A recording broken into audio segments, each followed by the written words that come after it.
सो Nifty पे अगर यहाँ पे हम देखेंगे ना, लास्ट टाइम हमने एक स्टडी किया था वीकली बेसिस पे कि मार्केट का साइकिल और वो बिहेवियर कैसे होता है। तो यहाँ से ये जो करेक्शन आया था, it was a cycle. Market का करेक्शन जो डाउनफॉल था, ये साइकिल था। 18 साढ़े 18% का करेक्शन का एक फेज था जो इसने कंप्लीट किया, and then it went up यहाँ तक। और अभी क्या हो रहा है ना, ये स्ट्रेट अप गया है। यहाँ पे कंसोलिडेशन हुआ था, कंसोलिडेशन के बाद मेरे को एक्सपेक्टेशन था कि यहीं से नीचे आए, बट इट ब्रेकआउट देके इस पुराने लेवल पे, ये वाले पुराने लेवल पे जाके फिर वो रिट्रेस हो रहा है। अब रिट्रेसमेंट का पहला फेज है कि वो यहाँ पे आए, 24,400 के आसपास आए। क्यों? क्योंकि इस जोन में वो कंसोलिडेट कर रहा था, ये वाले जोन, ये वाले वीक का रेंज अगर देखोगे तो ये वाले वीक के रेंज में वो कंसोलिडेट कर रहा था। ये पहला फेज हो गया कि यहाँ तक वो पॉसिबली आ सकता है। अगर इसमें इस और भी रिट्रेसमेंट आता है तो ये मैक्सिमम इस वाले जोन तक आ सकता है, ये वाले जोन तक आ सकता है, ये वाले जोन तक। तो ये वाला जोन दूसरा कौन सा है?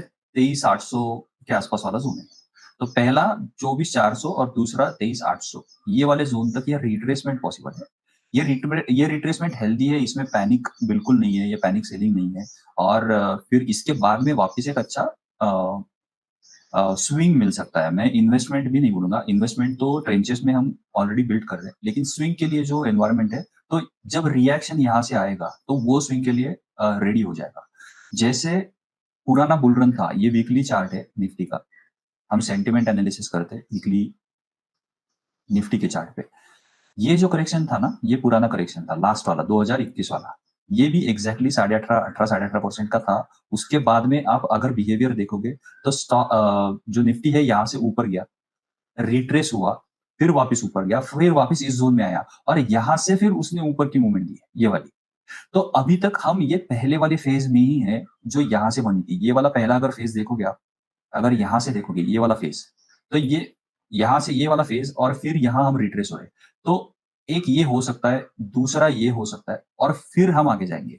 अब चार्ट पे देखने के लिए ये बहुत आसान लगता है, लेकिन ये वीकली चार्ट है। तो हम वीकली चार्ट पे अगर टाइम होराइजन देखेंगे कि टाइम होराइजन कितना है इसका, तो आप देखोगे कि ये 57 डेज या फिर 8 बार या 8 वीक हो गए इसमें, ज्यादा ही है थोड़े। ये भी सेम अगर देखोगे ये वाले वीक में, ये भी सेम 9 बार है, मतलब 9 वीक का डेटा है ये। यहाँ से फिर रिट्रेसमेंट आता है, वो भी ऑलमोस्ट 16 बार है, 16 बार का रिट्रेसमेंट है, और फिर उसके बाद में हम ऊपर जा रहे हैं।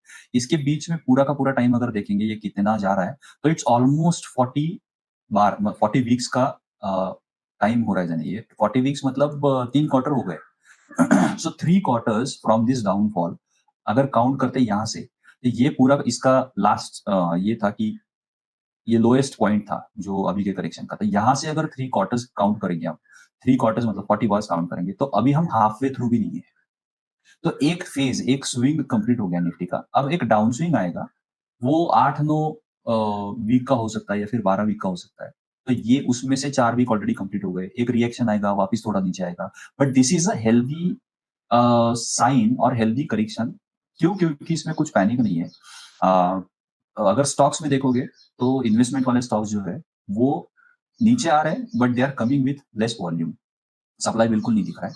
तो वो एक अपॉर्चुनिटी दे रही है नीचे की तरफ ऐड करने का। सो डोंट फॉल फॉर कि ब्रेकआउट हो रहे, इन्वेस्टमेंट में पोजीशन ऐड करूं या फिर उसमें और कुछ ट्रेंचेस ऐड करूं। इसके लिए please FOMO, fear of missing out में मत जाना। दे will give you a good price at the lowest lower levels. क्योंकि मार्केट फेवरेबल नहीं है तो बिग जो बिग गाइज रहते हैं, इंस्टीट्यूशंस रहते हैं, वो दे ऑलवेज टेक एडवांटेज। थोड़ा सा मार्केट में क्वांटिटी सेल कर देंगे, थोड़ा सा स्टॉक में पैनिक क्रिएट कर देंगे, और फिर वो और नीचे जब आएगा वो ले लेंगे। ऐसा हमने बहुत स्टॉक्स में देखा है जो हम इन्वेस्टमेंट वाले पोर्टफोलियो में देख रहे हैं। तो स्टॉक आपको बिल्कुल बता देगा कि क्या वो स्ट्रांग होल्ड कर रहा है, जो आपने कंपनी एनालिसिस करके फिर इन्वेस्टमेंट के लिए डिसाइड किया है। तो अगर वो होल्ड कर रहा है तो उसमें सेलिंग आपको सप्लाई नहीं दिखेगा, प्राइस नीचे आएगी तो आपको ट्रेंचेस ऐड करने के लिए पॉइंट बना के देगा। सो ये जो मार्केट का फेज है, अभी कंडीशन चल रहा है, वो रिट्रेसमेंट वाला फेज है। वो मैंने जो अभी 2 पॉइंट बताया वहां तक वो आ सकता है। इसके बाद में हमें और एक बड़ा फेज, एक स्विंग आएगा, उसके बाद में एक रिट्रेसमेंट आके फिर ऊपर जाएगा। ये जनरल मार्केट बिहेवियर है। इसको मार्केट इज सुप्रीम, ये कभी भी चेंज हो सकता है, but 80-90% of the time market behaves the same. और फिर उसके बाद में वो एक अपॉर्चुनिटी बना के देगा। ओवरऑल ये जो 3 साल का पीरियड रहेगा उसमें से 1 या 1.5 साल ऐसा बना के देगा आपको कि वो पूरा कवर अप कर लेगा आपका 3-5 साल का पूरा रिटर्न्स, उसमें 1.5 साल में कवर कर लेगा। तो आपको ये जानना जरूरी है कि हम अभी कौन से फेज में है मार्केट के, कौन से साइकिल में कहाँ पे है, and then what we should act up. तो इन्वेस्टमेंट पोर्टफोलियो बिल्ड करो ट्रेंचेस में, स्विंग अभी अवॉइड करना है या फिर कम पोजीशन के साथ करना है, क्योंकि कुछ स्टॉक्स ऐसे रहते हैं जो मार्केट सेंटीमेंट को नहीं मतलब अफेक्ट नहीं होते उससे, and then they go into that zone की फिर भी ऊपर चलते रहते हैं। So reduce your position and take swing, ऐसा पॉसिबल हो सकता है। तो ये निफ्टी का मेरा जनरल ओवरव्यू है। उसके बाद में हम चलेंगे then bank. So I have sorted this कि कौन सा सेक्टर ऊपर सबसे ज्यादा परफॉर्म कर रहा है, और I mean strongest to weakest मैंने सॉर्ट किया है। Let's start. ये एक निफ्टी 400 जो है वो भी मैं हमेशा एनालाइज करता हूँ। ये ब्रॉडर मार्केट का व्यू देता है। इट इज बिहेविंग सेम, ये ऑलमोस्ट इसके ऑल टाइम हाई के आसपास आके रिएक्ट हो रहा है। आई एक्सपेक्ट कि ये इस जोन में, ये वाली जोन तक आए, ये वाले रेंज तक आए। आए नहीं, मतलब ये एक पॉइंट नहीं हो सकता, ये एक रेंज हो सकती है इसकी। तो ये रेंज में कहीं पे भी आके एक रिट्रेसमेंट या फिर एक उसका अपस्विंग देखने को मिल सकता है। That's the general expectation. यहाँ पे इस जोन में जब ये आएगा ना, तब आप इंडस्ट्रीज का एनालिसिस डेफिनेटली करो, क्योंकि वो वाले इंडस्ट्रीज है जो यहाँ पे रिएक्ट होना, इस वाले पॉइंट पे रिएक्ट होना ज्यादा इम्पोर्टेंट समझा जाता है, क्योंकि वही इंडस्ट्रीज है जो आगे वाले क्वार्टर में आपको अच्छा रिटर्न बनाएगी। We will do that in weekly analysis, but एक जनरल पॉइंट या फिर गाइडलाइन आप मान के चलो कि निफ्टी मिड स्मॉल 400 जो है वो हमेशा आपको एक पहले इंटीमेशन दे देगा कि ब्रॉडर मार्केट में क्या चल रहा है, कौन से इंडस्ट्रीज है जो आपको देखना जरूरी है। अब चलते हैं pharma is doing well. Pharma पे अभी रिसेंटली इसका परफॉर्मेंस अगर देखोगे फार्मा का, तो ये वाली रेंज थी, ये पूरी रेंज थी, लेकिन ये शॉर्ट रेंज अगर मानेंगे तो ये वाली रेंज थी। इसने ब्रेकआउट किया, it retested and it is going up. तो अभी स्ट्रॉन्गेस्ट है। There are stocks also coming popping out जो फार्मा में है, लेकिन मेरे को फिर भी लगता है एक रिट्रेसमेंट फार्मा में नीचे थोड़ा नीचे की तरफ आ सकता है, and then we will have, अगर स्ट्रांगली इसको ऊपर जाना है तो फिर उसके बाद में और स्टॉक्स पॉपअप हो जाएंगे। दैट्स द जनरल अंडरस्टैंडिंग मेरे हिसाब से। अभी कंजम्पशन जो है it was out performing, Nifty को आउट परफॉर्म कर रहा था, स्ट्रॉन्ग होल्ड कर रहा है। मेरे हिसाब से ये ये सेक्टर थोड़ा वॉच में रखना इम्पोर्टेंट है, क्योंकि ये बहुत अच्छे से होल्ड कर रहा है। इसको डाउनसाइड थोड़ा सा कम है, लेकिन ये अभी तक इसके ऑल टाइम हाई के पास गया नहीं है। तो शायद ऐसा हो सकता है कि निफ्टी का थोड़ा सा सेंटीमेंट चेंज हो and this guy can go up here. अगर इंडेक्स 10% जाता है ना, तो आप आउट परफॉर्मिंग स्टॉक्स ढूंढ लो, तो इससे डबल तो मिल ही जाएंगे आपको।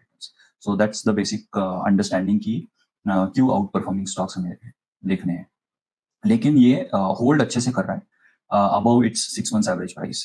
तो I think let's keep this in watch, अच्छा हो सकता है।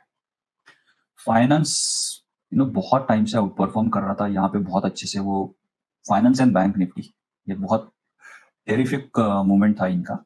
अभी भी बहुत अच्छा होल्ड कर रहे हैं। आई थिंक इनमें इसमें ना अभी रिसेंट मोमेंटम भी है। बहुत सारे स्टॉक्स जैसे बजाज फाइनेंस या फिर बजाज का कोई स्टॉक था, तो वो स्टॉक भी मतलब वो ग्रुप के स्टॉक भी देखने को मिले कि वो आउट परफॉर्म कर रहे थे। तो लेट्स सी, ये ऑलरेडी लीडिंग सेक्टर है।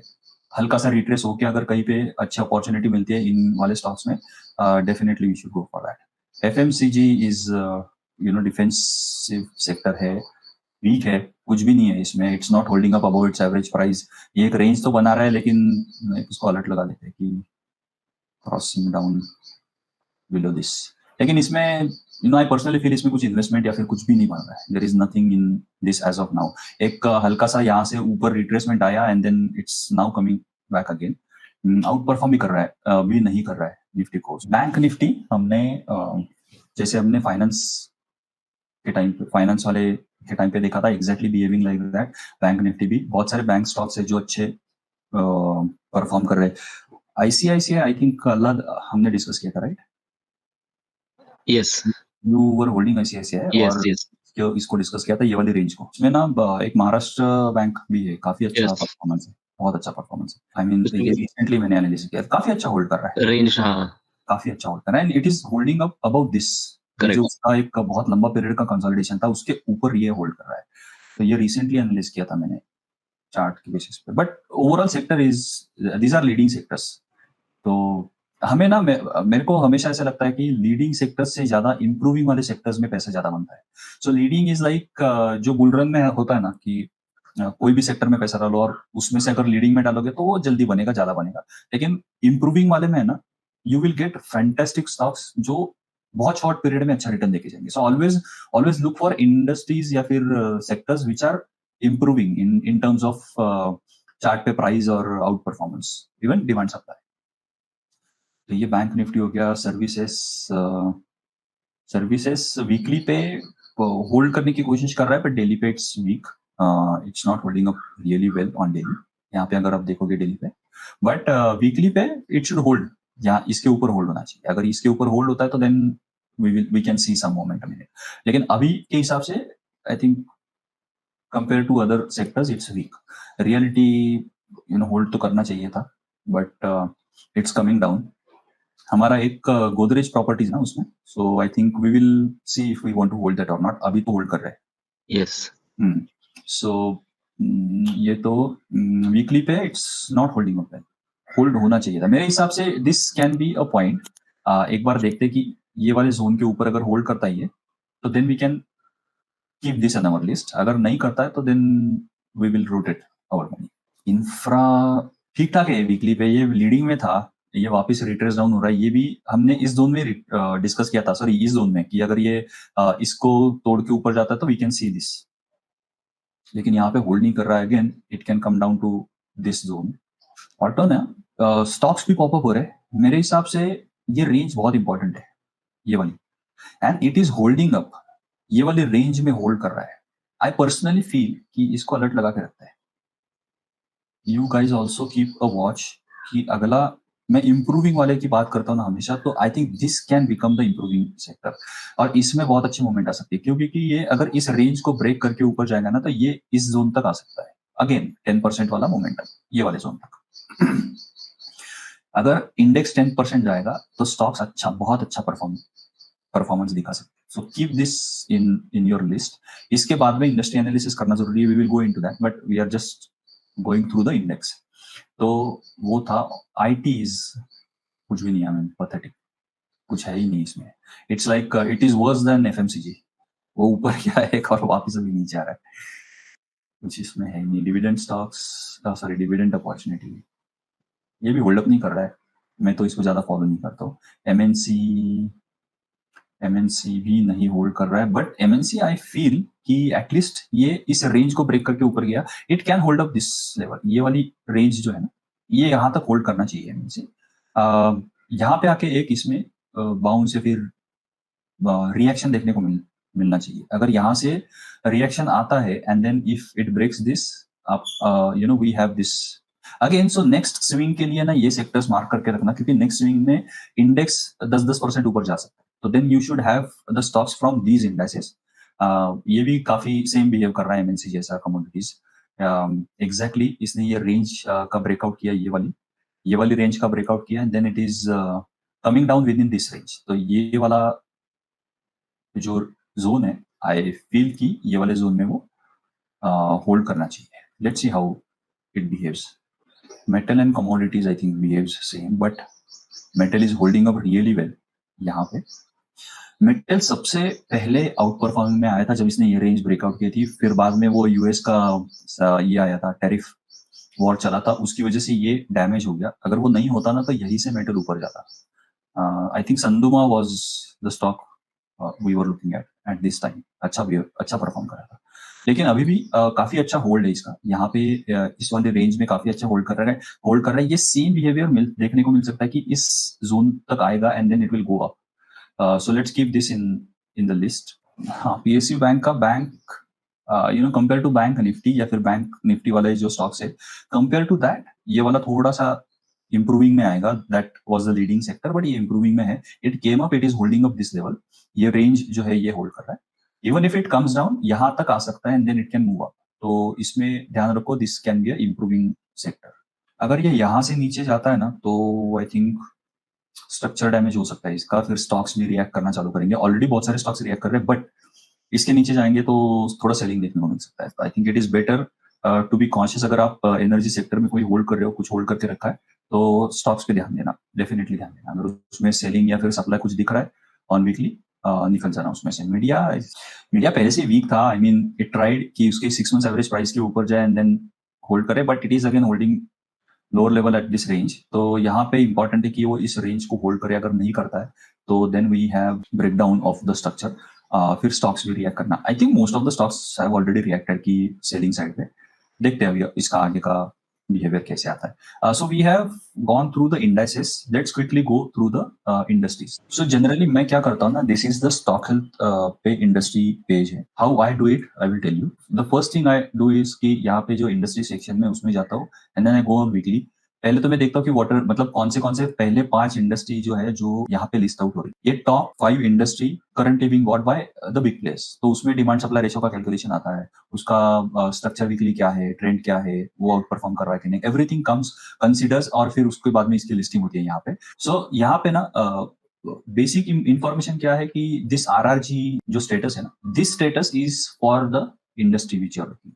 सो अगर आप यहाँ पे देख रहे हो कि लीडिंग इंडस्ट्री है, यहाँ पे लीडिंग इंडस्ट्री है, तो whichever stock you are choosing to trade और invest has to be from improving और लीडिंग। अगर वो वीकनिंग या फिर लैगिंग में से आएंगे तो आपको रिटर्न्स बहुत लेट मिल सकते हैं, भले ही स्टॉक कितना अच्छा हो।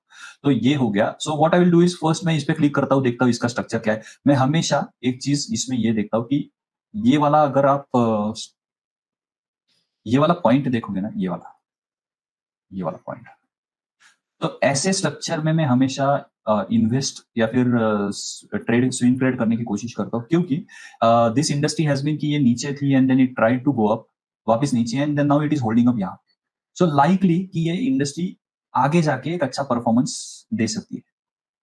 तो इसमें से जो स्टॉक्स निकलेंगे वो बहुत अच्छा रिटर्न देके जाएंगे। Now how will you select the stocks from this industry? इसको नीचे स्क्रॉल करोगे तो जो इंडस्ट्री आपने यहाँ पे ऊपर सिलेक्ट की है उसी के स्टॉक नीचे आ जाएंगे। Now you click on this और फिर आपको वो स्टॉक का डिटेल एनालिसिस यहाँ पे मिल जाएगा, और फिर आप जाके चार्ट पे भी एनालिसिस कर सकते हैं कि हमें अच्छा चार्ट का स्ट्रक्चर लग रहा है और फिर लोरिस एंट्री मिल रही है कि नहीं। You know that's a part of analysis. But industry पे आते हैं, जैसे हमने सेक्टर का एनालिसिस किया, अब इंडस्ट्री का चार्ट पे एनालिसिस करेंगे तो आई ऑलवेज सी कि हमें यहाँ पे ऐसी कोई इंडस्ट्री है क्या जो अभी इस वाले स्ट्रक्चर में है। तो ये हो गई। दूसरा मैं देखूंगा कमर्शियल्स, बट यू नो ये मैं ओवरऑल बता रहा हूँ। I personally do it this way, मैं इसको खोलता हूँ and then I click on this. Airlines है, आई सी कि यहाँ से बहुत अच्छा परफॉर्मेंस था and it is still going up. It's weakening, तो मैं इसको छोड़ दूंगा, I will not participate in this industry. Auto component, अब ऑटो कंपोनेंट का देखेंगे कि एग्जैक्टली क्या हो रहा है। इसका इंडस्ट्री मतलब चार्ट स्ट्रक्चर भी चेंज होगा। नाउ यू विल सी कि यहाँ पे लीडिंग में आ गए ऑटो कंपोनेंट्स में, and then chart structure is about this 50 EMA। You can close this if you want. 20 EMA close कर सकते हो, 50 EMA क्लोज कर सकते हो, you can close the price also. So अगर आप यहाँ पे देखोगे तो जो भी इंडस्ट्री 50 EMA के ऊपर ट्रेड कर रही है ना and a decent volume, you will get good stocks from that industry जो आपको अच्छा पैसा बना के दे सकते। सो मैं ना एक 1 by 1 यहाँ पे क्लिक करता हूँ हमेशा। हाउ आई डू इट कि मैं इसको खोला, मैंने देखा कि यहाँ पे एग्जैक्टली क्या हो रहा है। ऑटोमोबाइल्स अभी लैगिंग में है, बैंक्स। सो अगर बैंक्स में देखोगे तो बैंक्स लैगिंग में है क्योंकि बहुत सारे स्टॉक्स उसमें से नीचे जा रहे हैं।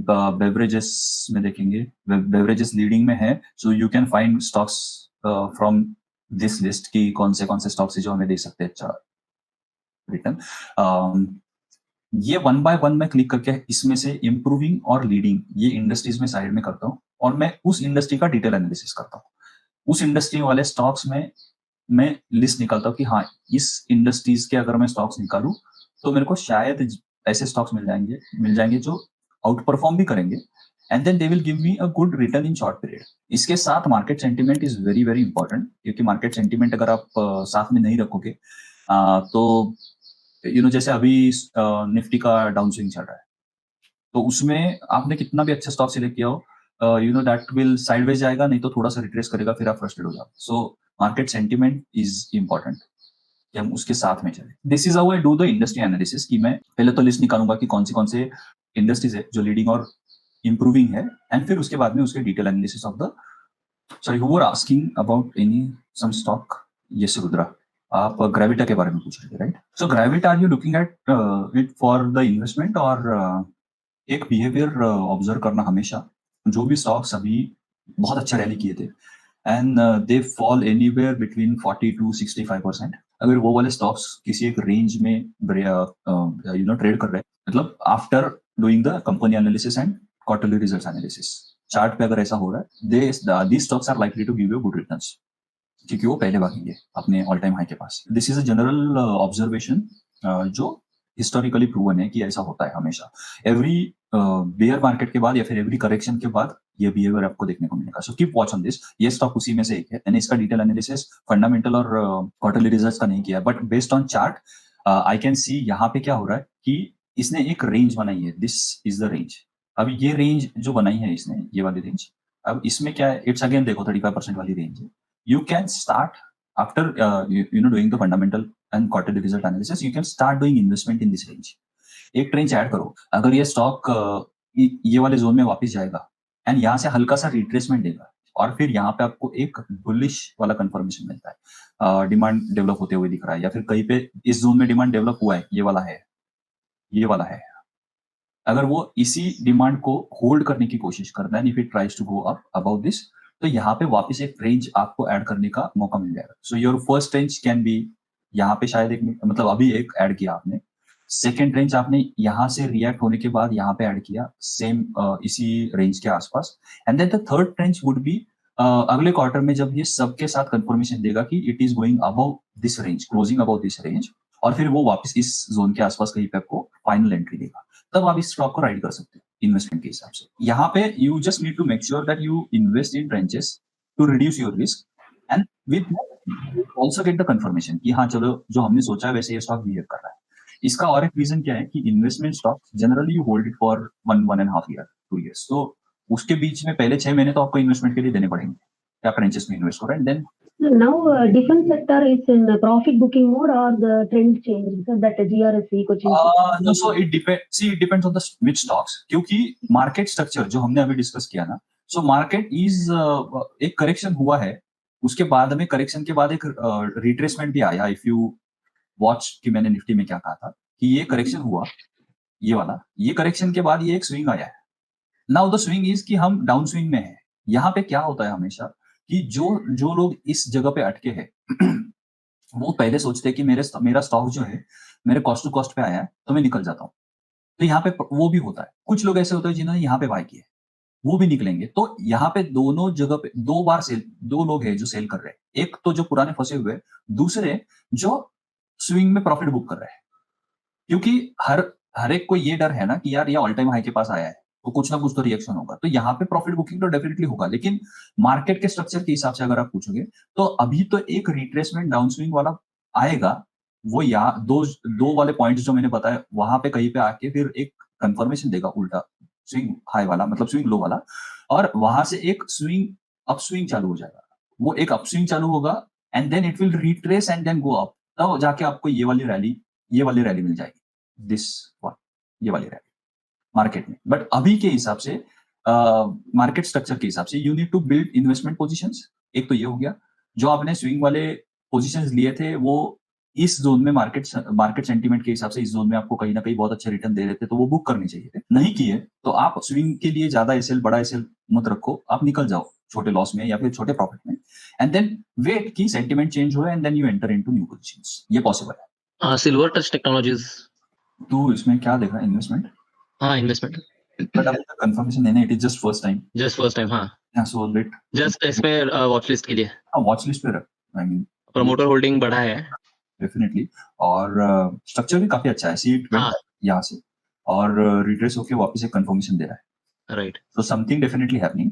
तो एक बार let's study this in detail, fundamental और क्वार्टरली पे, लेट द कंफर्मेशन कम। अभी कंफर्मेशन नहीं है, यहाँ पे सप्लाई बिल्ड हुआ था, यहाँ पे सप्लाई बिल्ड हुआ था, सो ये जो अभी का जो डिमांड है it's not covering up this supply, but overall अच्छा, स्ट्रक्चर वाइज बहुत अच्छा है।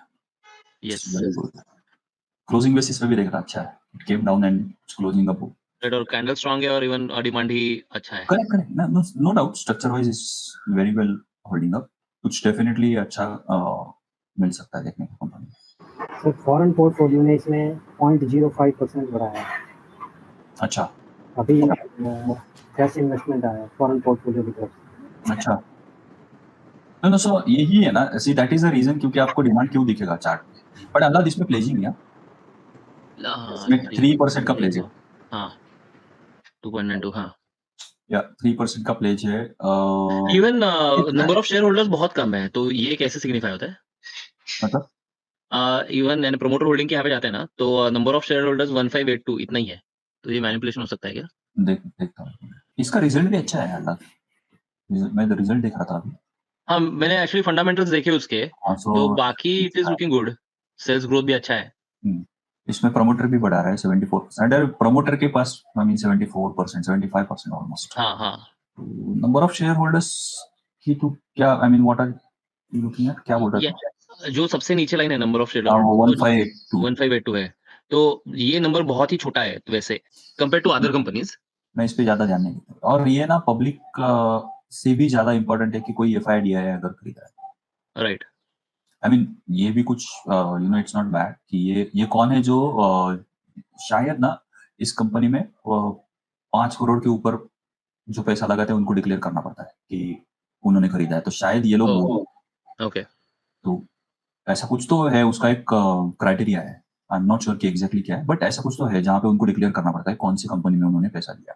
सो even if you buy any company with above that criteria you will have to disclose it, और फिर your name will reflect in this list. ऐसा होता है. But good thing I mean बहुत स्मॉल कंपनी अभी है तो 900,000 करोड़ की कंपनी है, but this is like micro cap for FIDI. बट फिर भी अगर वो लोग देख रहे इसमें और FII कोई 0.5 पर ये बढ़ा रहा है उसमें, नॉट इवन 0.5%, 0.5%, तो उसमें अगर वो ले रहा है तो then there is something, definitely something happening. Liquidity भी स्टॉक का अच्छा है. हाँ, लिक्विडिटी अच्छा है, वो चेक किया. So good, I mean structure wise, I mean it is connecting कि demand क्यों दिख रहा है, who is buying, and then there is a sales और fundamental की growth काफी अच्छी है. Quarterly results में sales और बाकी चीजों की growth बहुत अच्छी है. It's connecting. I just need कि हमारे system के हिसाब से ना if we get a confirmation यहाँ पे demand का, I think that will help. इसमें 2 possibility हो सकती है. हम हमेशा देखते हैं कि एक तो ये स्टॉक यही से भाग जाएगा, it will go above this zone. Right. ये वाले रेंज से ऊपर जाएगा. हाँ. होगा क्या, ये वाले रेंज के ऊपर जाने के बाद वो वापस इस रेंज में रीटेस्ट करेगा and then it will go. Right. तो वो रीटेस्ट पे एक हमें एंट्री मिल सकती है. नहीं तो इसी सप्लाई जोन को वापस थोड़ा सा हल्का सा रीटेस्ट करेगा. We can add 1 range there. Right. Okay. On daily confirmation. वो पता चल रहा है कि रिएक्ट हो रहा है, डेली कंफर्मेशन है, और फिर हम ऐड करेंगे. तो एक रेंज हमारा नीचे हो गया, एक इस वाले ब्रेकआउट पे हो जाएगा और एक ऊपर हो जाएगा. तो दोनों केस में क्या होगा, एक ट्रेंच इस जोन में आएगा ही आएगा हमारा. भले ये ऊपर जाके इधर रीटेस्ट करें, नहीं तो नीचे जाके यहाँ पे आए. राइट. ओके. हाँ, तो ये डेफिनेटली यही से स्टॉक अगर ये ऊपर भाग गया ना, there is no point adding. तो हाई रिस्क हो जाएगा, हाई रिस्क जोन में जाएगा. और अभी वैसे विदाउट कंफर्मेशन छोटा ऐड करना भी वैसा भी यानी मार्केट कंडीशन नहीं है. नहीं, क्यों, मतलब even if it is market condition क्यों करना. Right. There are many opportunities with confirmation. तो करेक्ट. जस्ट बिकॉज कि ये हमें कुछ अच्छा है, सब कुछ अच्छा दिखा रहा है, तो यू कैन नॉट. हम तो अपने स्टॉक में, मतलब जिसमें हमारा इन्वेस्टमेंट है उसमें हम इस लेवल पे नहीं ले रहे, इवन विदाउट कंफर्मेशन. तो ये तो स्टॉक अपना वो है ही नहीं ना, उसमें क्या अच्छा होल्ड कर रहा है. हाँ, वारी एनर्जी इज होल्डिंग गुड, बहुत अच्छा होल्ड कर रहा है. तो हमने कहा यहाँ से चालू किया था उसको. हाँ. हम फिर भी यहाँ पे थर्ड ट्रेंच ऐड नहीं कर रहे. एक तो इसका भी रिजल्ट ही है, वी वर एक्चुअली वेटिंग की रिजल्ट का भी आए. ओवरऑल स्ट्रक्चर तो दिख ही रहा है अच्छा है. एंड मेरे हिसाब से क्या है, अगर मार्केट कंडीशन के हिसाब से थोड़ा नीचे आता है ना, और एक अच्छा पॉइंट मिल जाएगा ना थर्ड ट्रेंच ऐड करने के लिए. राइट. नहीं, और सिर्फ बिहेवियर एक बार पता चल जाता है ना, तो देन यू आर ओके ना कि हाँ ये 2 या 3 में से ही कुछ तो होने वाला है, बाकी तो कुछ होता नहीं है मार्केट. राइट. एक ग्रेविटा का पूछना था. Gravita is looking good on charts, but इसमें अगर देखें ना फंडामेंटल्स में, तो इन्वेस्टर्स में यानी प्रमोटर ने बहुत सारा होल्डिंग कम किया है, और mainly public holding is greater. FI holding बढ़ा है, ऐसा लग रहा है. हाँ, एफआई ने होल्डिंग बढ़ा है 1%, बट एक्चुअली नया जो ये दिख रहा है ना, और लाइक अगर नीचे नंबर ऑफ शेयर होल्डर्स देखोगे तो ऑलमोस्ट 14 बहुत ज्यादा बढ़ा है share holder pattern, number of share holders. तो इसकी वजह से ये ज्यादा फर्क आता है क्या? टोटल परसेंटेज देखना जरूरी है. ओके, तो इससे ज्यादा कि नो कितने number of share holders. Right. तो ये this is really doesn't matter. क्यों? क्योंकि यहाँ पे नंबर ऑफ शेयर होल्डर ज्यादा है और पब्लिक होल्डिंग कम है. तो आई मीन हम क्या देखेंगे कि पब्लिक होल्डिंग परसेंटेज वाइज कम है. Right. And then FI is buying. वो डीआई एफआई का बाइंग सेलिंग चलते रहता है. But if someone is buying, वो ठीक है. Promoter should not sell, that's the basic criteria. अगर प्रमोटर सेल कर रहा है तो फिर थोड़ा प्रॉब्लम है। And promoter is selling to from public 2000 हाँ फ्रॉम 2024 कॉन्स्टेंटली, मतलब 2023 कॉन्स्टेंटली। राइट तो वहां से देखेंगे 73% के पहले वो कॉन्स्टेंटली 73 होल्ड कर रहा था, but now that 73 has become 55।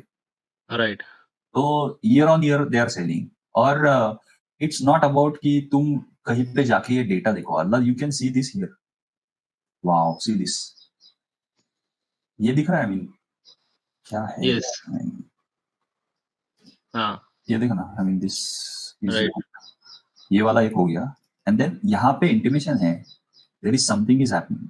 वहां से प्रमोटर सेल करे और कोई सेल करे, लेकिन अरे बड़ा है चार्ट पे तो दिख रहा है ना कि सेलिंग हो रही है। राइट राइट यहाँ पे कोई अगर नहीं बेचेगा तो then you have another confirmation here. Right पहले सेल आ गया, पहले सप्लाई दिख गया, and then it is then falling above falling below its 24, मतलब 6 months average price right on weekly daily पे 108 में। तो उसके बाद में यहाँ पे तो मिल गया ना कंफर्मेशन कि हाँ यहाँ पे सेल हो रहा है। नाउ दैट सेल कि यहाँ पे वापस किसी ने बेचा, अभी जाके हमने देखा तो पता चला कि प्रमोटर ने बेचा या फिर प्रमोटर ने भी चाहिए DII ने कोई 1% बेचा, लेकिन यहाँ पे सेलिंग है अभी भी। तो राइट यहाँ पे जब ये स्टॉक ऊपर जाएगा ना तो it has to face this, ये सप्लाई राइट यहाँ से वापस रिएक्शन आएगा रिएक्शन आएगा, डेफिनेटली आएगा, यहाँ पे आएगा, ये वाले जोन में आएगा, आएगा 100% आएगा reaction. So better to you know इसमें स्विंग प्ले कर सकते हैं, या फिर और एक चीज हो सकता है इसमें। आई विल टेल यू जो चार्ट पे हमने डिस्कस किया ना, ये जो रेंज है ये वाली रेंज में ये स्टॉक अगर और कुछ टाइम बिता है, उसमें रिजल्ट्स में अच्छा कुछ देखने को मिले और डिमांड भी अच्छा बिल्टअप होए, तो देन यू कैन सी कि ये स्टॉक यहाँ से शायद इस लेवल पे वापस जा सकता है। ये रिएक्शन आना इज आएगा ही आएगा इसमें रिएक्शन, क्योंकि सेलिंग है, लेफ्ट में सेलिंग है, तो लोग जो नया आदमी यहाँ पे लेगा वो भी सेल करेगा, जो यहाँ पे भी सेल करेगा। यस और एक चीज पॉसिबिलिटी क्या है इसमें, कब हो सकता है ये, जब मार्केट का पूरा करेक्शन खत्म होगा ना, हमने बोला था 2 से 3 क्वार्टर का वो टाइम होराइजन है, राइट तो ये खत्म होने के बाद जब मार्केट बुलिश हो जाएगा पूरा, राइट कि कोई भी स्टॉक ले लो, जैसे लास्ट बुल रन में कोई भी ले लो ऊपर जाता है, ऊपर ही जा रहा था हाँ, उस टाइम पे ये वाले स्टॉक्स ऐसे हो जाते हैं कि ये वापस इधर आएंगे, फिर ये ऊपर जाएंगे, वो हो सकता है। करेक्ट। लेकिन जो कंफर्मेशन वाले हैं, जैसे हम होल्ड कर रहे हैं कुछ स्टॉक्स, राइट, वो कंफर्मेशन वाले, उस ये बिहेवियर वैसा नहीं है। राइट। सर एक गैब्रियल का चार्ट देखो, गैब्रियल इसमें डबल हो चुका है मेरा अमाउंट का। अच्छा है, no it is very good, ये बहुत अच्छा। बट सर इस क्वार्टर में FIIs ने टोटली सेल कर दिया प्लस। नहीं तो मैं क्या बोलता हूँ ना, हमेशा ऐसा देखो ना कि जो प्रॉफिट आए ना उसको ट्रेल करो, उसको छोड़ो मत, जाने मत देना उसको। तो आपने जितना पैसा लगाया उतना निकाल लो, अगर डबल हो गया है तो 50% आप क्वांटिटी सेल करो उसमें, तो आपका इन्वेस्टमेंट तो निकल जाएगा, राइट। उसके बाद में ऐसा कुछ ट्रेल करो कि शायद मतलब आपका 100% रिटर्न आ रहा है एग्जांपल, तो आप क्या कर सकते हो कि आप उसको 85% पे ट्रेल कर सकते हो कि मेरा अगर प्रॉफिट 85% से नीचे जा रहा है तो मैं सेल कर दूंगा। कभी कभी क्या होता है वो 10-12% में खेलेगा और फिर वापस ऊपर जाएगा। यानी ये ज्यादा दिख रहा है, तो FII DII दोनों ने होल्डिंग बढ़ाया है, पब्लिक का होल्डिंग कम हुआ है। जून में म्यूचुअल फंड ने इंक्रीज किया है, FIIs ने तो जीरो कर दिया है। नहीं FII ने जीरो कहा है, एक्चुअली FII ने बढ़ा है। FII ने तो 5.23 था, अभी 5.97 है, और DII ने 15% किया है, 14.5% था। पब्लिक का 1% कम हुआ है, पब्लिक का 1% कम हुआ है, तो अच्छा है। आई मीन उल्टा अच्छा है, यहाँ से रिट्रेस कर सकता है, ऊपर भाग सकता है। It is good. और चार्ट पे अगर देखोगे ना तो ये सप्लाई नहीं है, there is no supply. Sir MarketSmith पे तो 0% दिखा रहा है इसका व्यू। कहाँ पे दिखा रहा है market Smith? I don't know क्यों, लेकिन मार्केट स्मिथ का डेटा में ऐसा क्यों आ रहा है, हुआ तो नहीं है, देखना पड़ेगा, उनको क्वेरी डालना पड़ेगा। screener.in है ना, उसका DII FI में जाके एक बार चेक करो और उसका स्क्रीनशॉट उनको डालो कि ये जीरो क्यों दिखा रहा है। ट्रेंड लाइन पे भी बराबर स्क्रीनर जैसा ही दिखा रहा है डेटा। ये सब लोग ना वहां से डेटा लेते हैं, ये CMOS करके, लेकिन फिर भी अलग अलग डेटा आता है सबका। हाँ, हल्का अलग है इसका भी, सेम है, ट्रेंड लाइन का सेम है और स्क्रीनर का, दोनों का। तो ये ना प्रॉफिट में डेफिनेटली ट्रेल करो। सो गुड गाइस, अच्छा आफ्टर लॉन्ग टाइम